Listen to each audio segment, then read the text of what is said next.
नमस्कार शेतकरी मित्रांनो.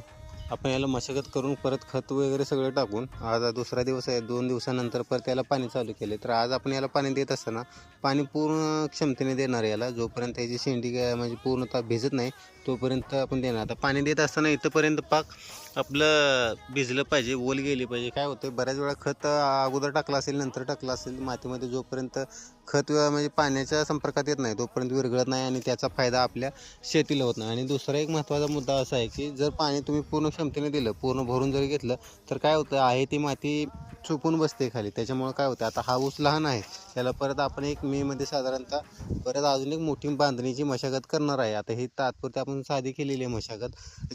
जर कोणत्या शेतकऱ्याने आता मोठी मशागत केली असेल तर काय होते, जर तुमचं पाणी जर पूर्ण नाही दिलं तर ही जी माती राहणार आहे अशी, या बोधाची माती असेल, डोंब्याची असेल किंवा शेंडीची माती असेल, तर ती जर आहे अशी वाळी राहिली तर पुढे जाऊन काय होते, पावसाळ्यामध्ये ते माती परत भिजली जाते, भिजून परत फुगते व ऊसाला माती न लागल्यामुळं काय होते, ऊस पडण्यास सुरुवात होते. तर तसं न करता आता सध्या जर पाणी पूर्ण क्षमतेने दिलं तर माती चुकून बसते आणि त्याच्यामुळे जे आपल्या ऊसाला जे आहे ते एक प्रकारची चांगली ग्रीप मिळते.